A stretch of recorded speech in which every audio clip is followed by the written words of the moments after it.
When I get there, I go up to the ward, and right away I could immediately already see where he was stationed, even though the curtain was pulled.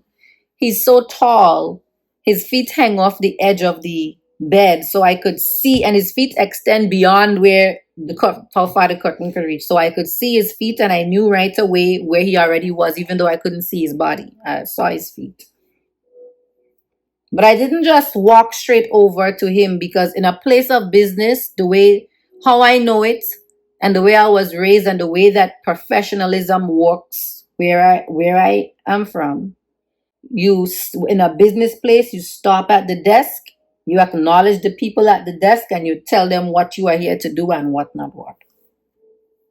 So I stop at the desk, and I said to the nurses at the station, the nurses assistants, to whatever it is you want to call them, since they get offended if you call them the wrong title. They wear different uniforms, they don't wear name tags, and they don't wear their position on them for you to even know who they are, but they get offended. So the hospital staff is what I referred to them to, since nurse getting offended that she's not a nurse, and she disorderly getting offended that them is not this, or whatever wrong position you call it. So I stop at the desk. I said, "Good afternoon. I am here to see Damian Clouden." And they said, "Who is that? The guy from Carrico?" "Oh, yeah, yeah, he there in bed too." I said, "Okay, can I go to him?" They said, "Yes, you could go." I said, "Okay." When I look, he started to curl up his toes, and I could tell that he was anticipating me coming over, because he recognized my voice. He knew that I was there. I was within 6 feet of the curtain, so he knew that I was there. And he started to, tense up his toes, curling up his toes, and adjusting his feet like he was anticipating my arrival. So just from that signal alone, I knew that he recognized my voice, and he knew exactly who I was. Because a person doesn't do that unless if they don't know you, their body not reacting like that. I walk over to his bedside, and I stood up in front of him, right in front of his feet at the edge of his bed. And he tried to open his eyes to look at me, but one eye was still closed. He couldn't open it. The other eye was like, he was seeing a little bit, and he wanted to open his mouth to talk, but you could see that this accident did a number on him. The way his face looked so paralyzed, his mouth was like,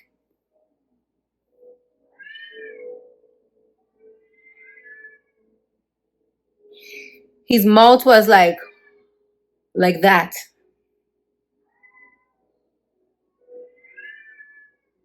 He had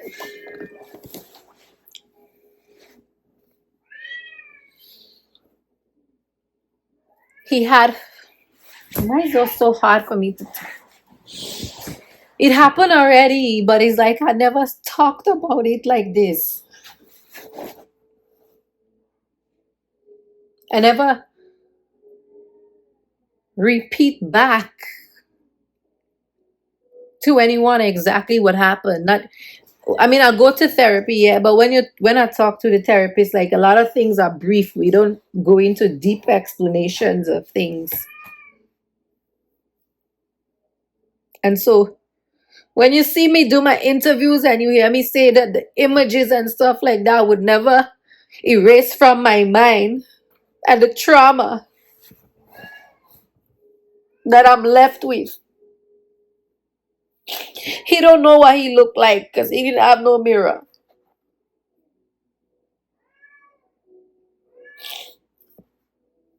When I spoke to the doctor, what the doctor had told me, the junior doctor that was there, he was a very nice, very nice, polite, professional Grenadian man.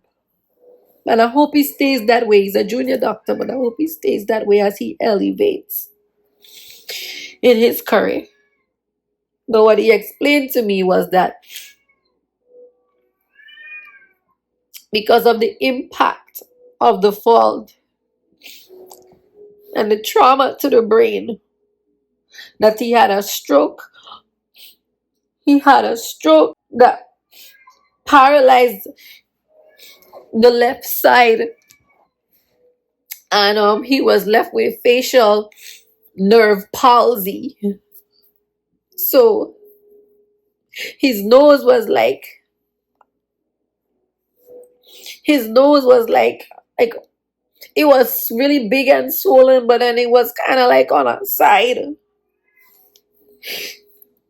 And he was laying there with his mouth like this. And it like it was just stuck like that. It was like,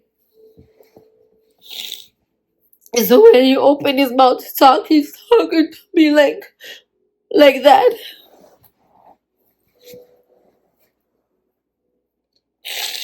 And his lips were so dry. He looked so dehydrated.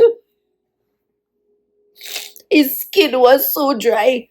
His lips were so dry, they were peeling. He looked like, when you see a person like look like they're close to death, like, when you I don't know if for people who knows what a dead body skin looks like, how the person like kind of gets cold and hard. He looked like he passed through death.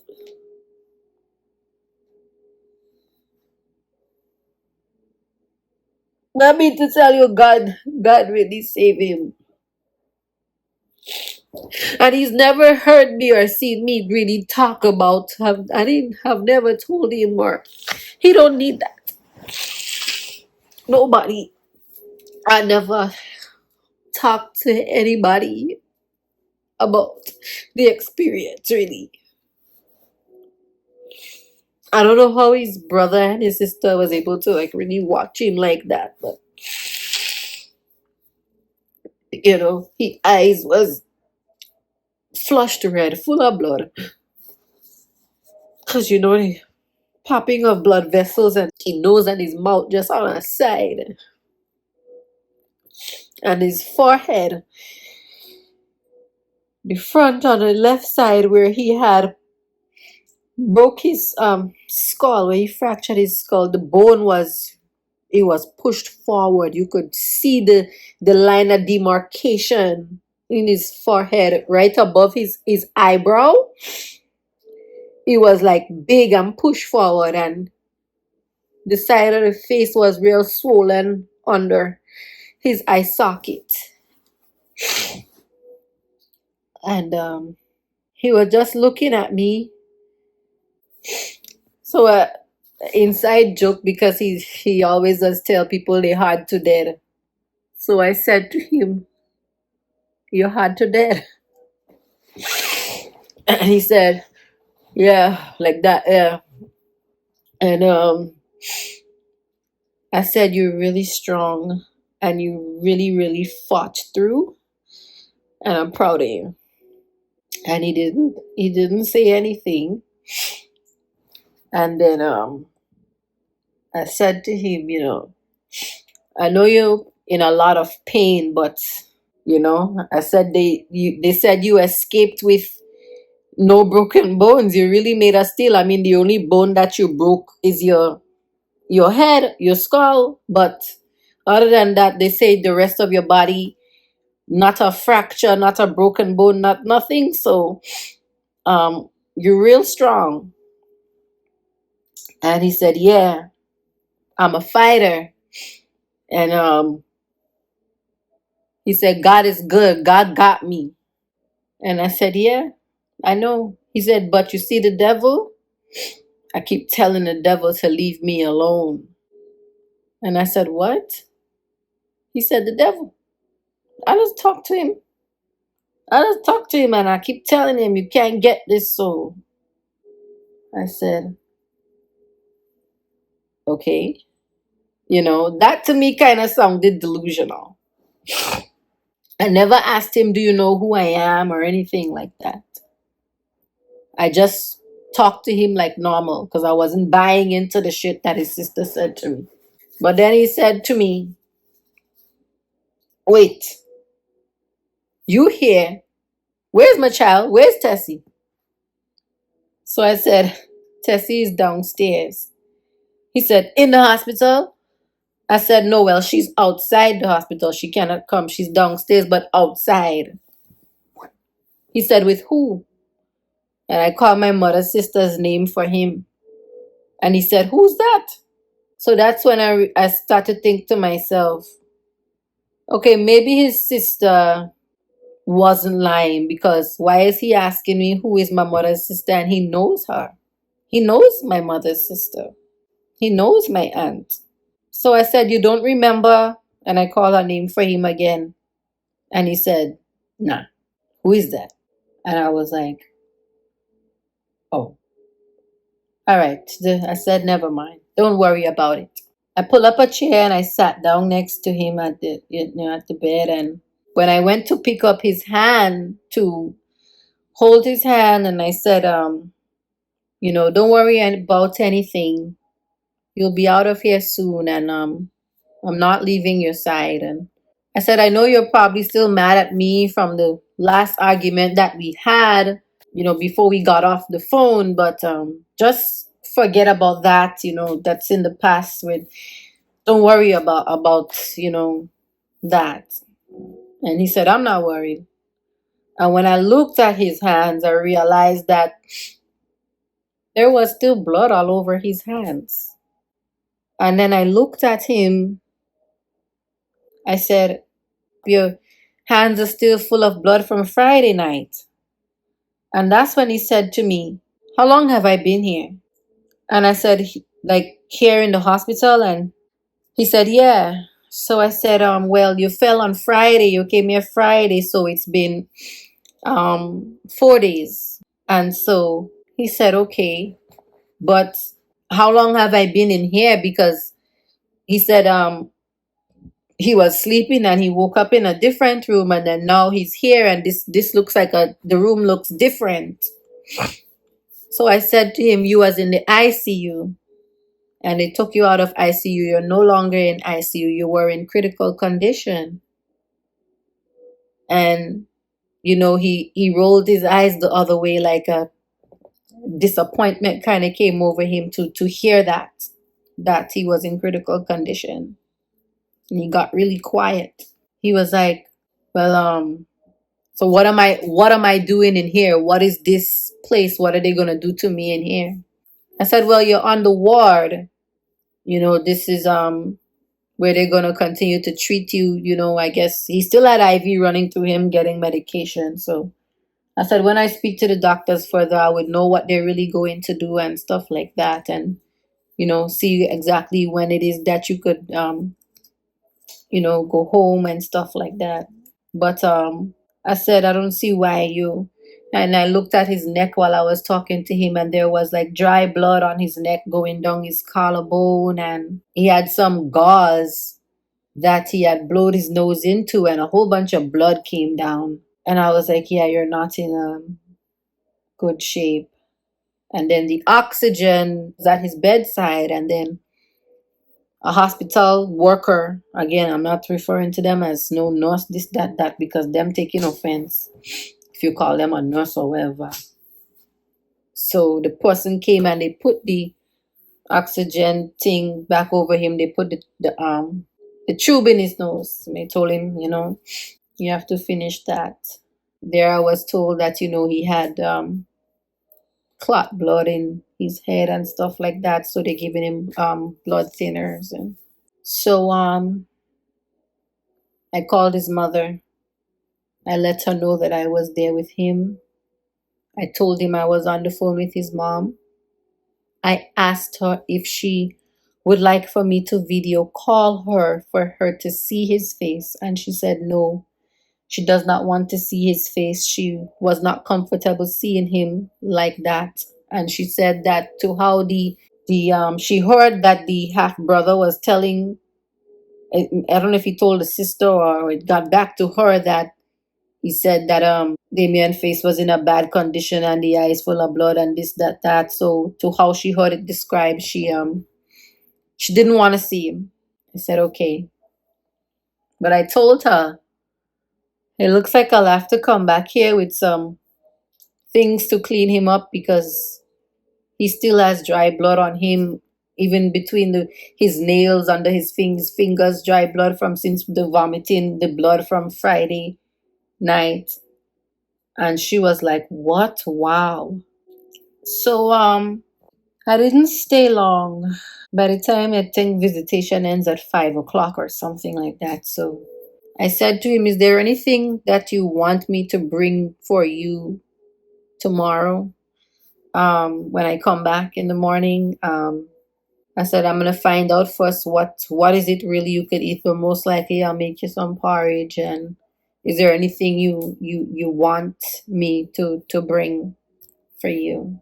And he said to me, he wants something to clean his ears because his ears feel wet, and he said he thinks he has water inside of his ears. I said, water? And then when I went over to that side of the bed now to look into his ears, I took my phone light and I took to shine a light into his ears and I was talking to him.